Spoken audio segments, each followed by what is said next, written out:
안녕하세요. 새벽 다락방의 운입니다. 여러분 모두 잘 지내셨나요? 이 채널로 인해 여러분이 모두 편안해지셨으면 좋겠습니다. 저번 시간에 이어서 오늘도 그리스 지역을 가볼 건데요.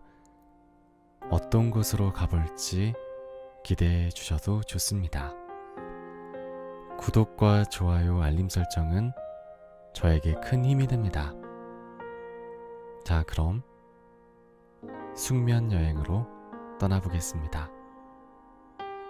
2002년 올리버와 크레이그라는 영국의 두 청년이 주변 친구들과 의기투합해서 만들어낸 영국 문학도들의 아지트로 출발한 아틀란티스 서점이에요. 산토리니의 유일한 서점이기도 하고요. 시간이 흐르면서 전 세계의 애서가들로부터 명소가 되었다고 해요.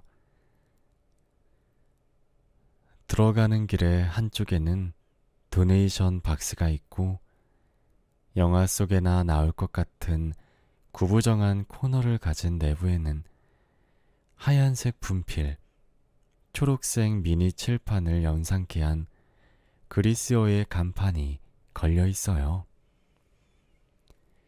해리포터 도서관에 따뜻한 조명이 어우러진 듯한 많은 서적이 아주 많이 있네요.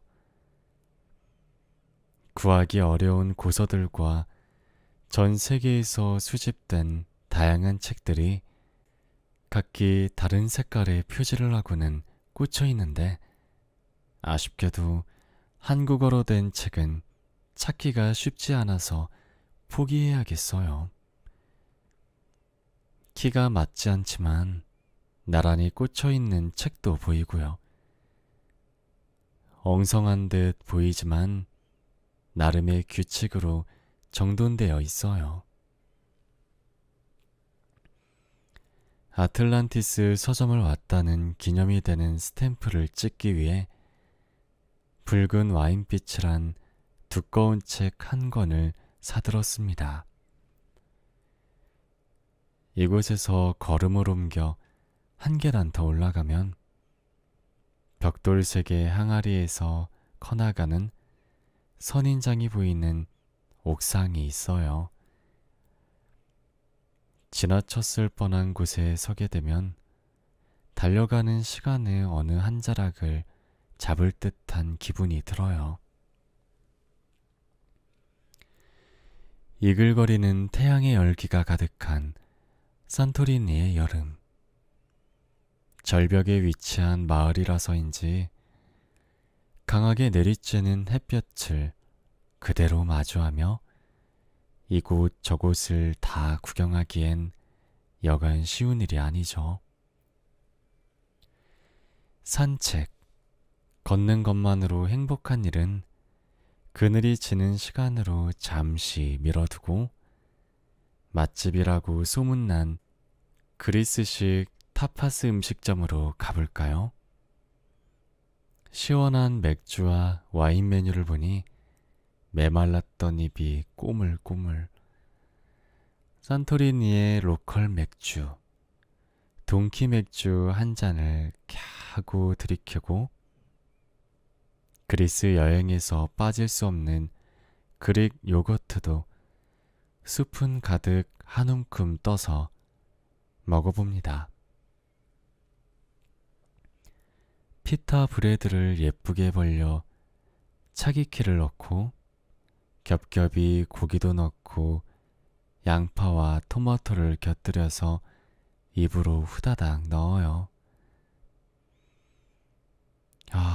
마을에 노을질 무렵 꼭 가야 한다는 굴 라스 성체로 가봅니다. 이리저리 모여든 사람들이 너무 많아 발 디딜 곳이 없으면 우리는 한간 카페의 테라스로 자리하면 되겠죠?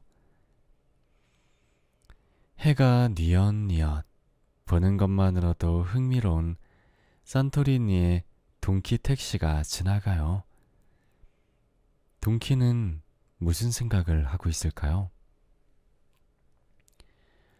택시 운행에 차질 없이 한 걸음 한 걸음 내딛는 속도가 제법 책임감 있어 보이고 빠르다고 느껴지네요. 그저 로맨틱하게 바라보기에는 말 못하는 동키라서 안쓰럽기도 하고요. 마을에 깔린 대리석 길들이 미끄럽지는 않을지. 산토리니는 소박하고 자연스러운 그리스 마을이라고 하기보다는 사람의 정성스러운 청결한 손길이 자주고 옮겨갔을 여행지의 모습을 하고 있네요. 다리를 꼰 반대편 밭에 코를 부딪혀 인사하는 고양이. 길에서 만난 고양이가 사람들보다 더 친근하게 먼저 다가오는 곳. 이 녀석, 고양이 보은에 나오는 움베르토 백작을 닮은 눈매를 하고 있네요.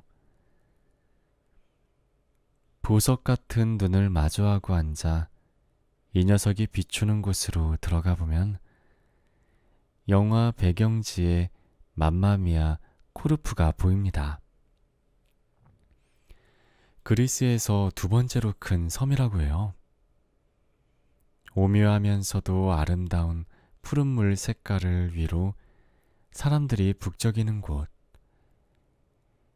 잊히지 않을 팔레오카스 트리차 해변 바로 옆에는 작은 교회가 보여요.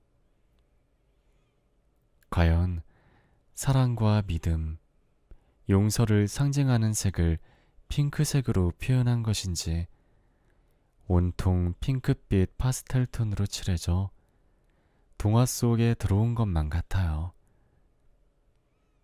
세 개의 작은 종이 마치 정해진 시간에 정해진 수만큼 울릴 것만 상상에 빠져요. 반대편으로 걸으면 코르프 공항의 활주로가 보이는데 바다와 바다 사이에 가른 길이 신비의 바닷길처럼 보여요. 물감을 풀어놓은 듯한 물빛이 인상적인 코르프. 그늘없이 바다 위에서 견뎌내는 이끼가 연못의 연잎처럼 푸르러 보이고 길목의 길목마다 하얀 울타리에 넘쳐난 싱그러운 꽃들이 피어나 있네요. 우리 위를 지나는 저 비행기에서 이곳을 내려다보면 모래바닥에 피어난 파라솔의 알록달록한 색이 어릴 적 보았던 맘마미아를 떠오르겠죠? 길의 끝, 해변이 만든 모래길을 쭉 따라가면 선착장처럼 바다의 한 갈래로 길이 나 있는데 두 개의 나란한 종이 달린 수도원이 보여요. 푸꾸옥에서 보았던 신전처럼 작지만 누군가의 어두운 길, 빛을 내어줄 이곳. 수도원 역시 곳곳 어디든 벽을 등지고 피어난 꽃과 무성한 풀잎이 보여요. 또 어디든 펼쳐진 파란 하늘과 잘 어우러진 녹빛 바다. 하얀 돌집에 기와 모형을 한 나무색 지붕은 자연 그대로의 코르프와 참 많이 닮아 있네요. 자연 그대로 고양이와 강아지가 두려움 없이 편히 코박고 잘 수 있는 따뜻한 곳. 하얀 지붕을 하고서 커다란 그늘이 되어주는 하얀 터널 안에는 녹이슨 벤치도 보이네요.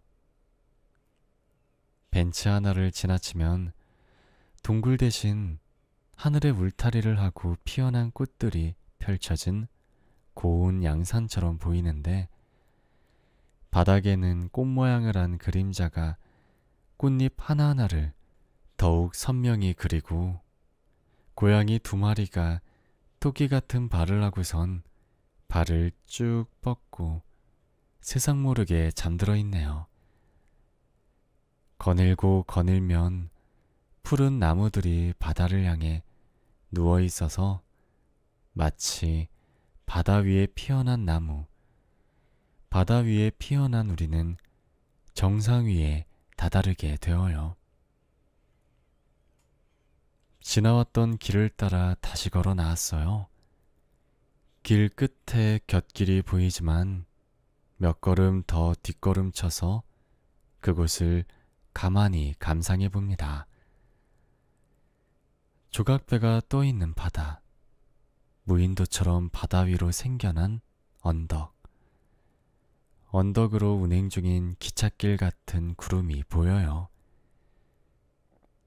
조용한 이곳에는 바다가 바람을 맞아 육각형의 모양으로 흠집내며 흐르고 잔잔한 바다의 곁을 들여다보면 바닷속 돌 모양을 그대로 비추고 있네요.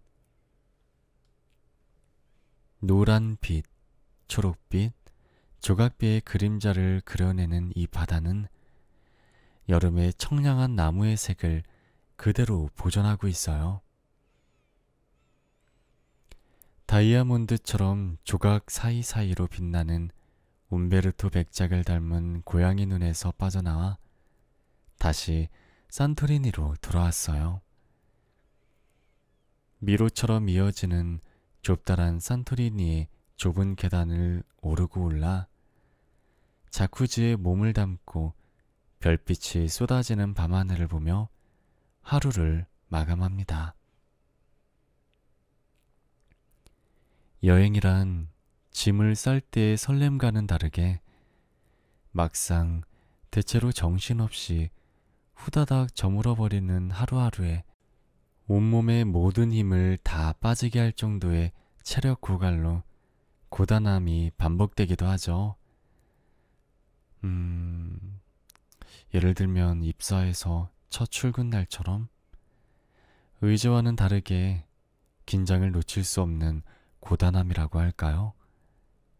어쩌면 우리는 반짝이는 찰나를 위해 고단함도 감내하겠다는 각오를 여행이라 부르는 것이 아닐까요?